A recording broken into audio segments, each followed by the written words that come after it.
போடுங்க.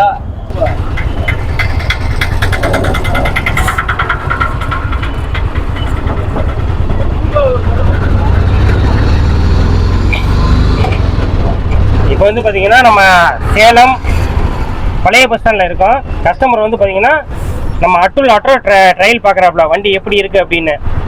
இப்போ அபேவுக்கும் பஜாஜுக்கும் நம்ம அட்டுலுக்கு உள்ள வித்தியாசத்தை வந்து கஸ்டமர் பார்த்துட்டு இருக்காங்க. அவங்க ஓட்டி பார்த்தாலும் அவங்க என்ன சொல்கிறாங்க அப்படிங்கிறத நம்ம பார்க்கலாம்.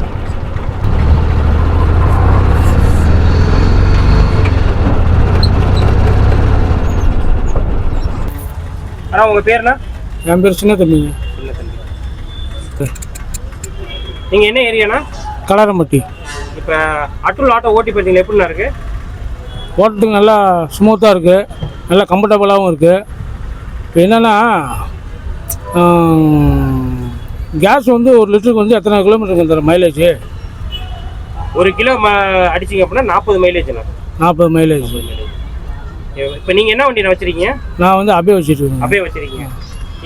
இப்போ வர அபே பஜாஜ் மாடலுக்கும் நம்ம மாடலுக்கும் வித்தியாசம் இருக்கா அட்டுலுக்கும்? கண்டிப்பாக இருக்குது. இப்போ நம்மளது சாப்பிட்டா போதும் இல்லை கடகடன் போதும்?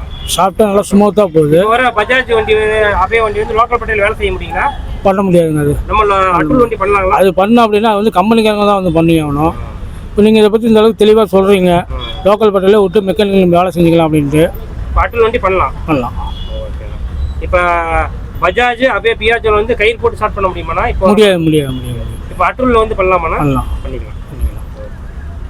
ஓடுறது நல்லா கம்ஃபர்டபுளாக இருக்குது, நல்லா இருக்குங்க.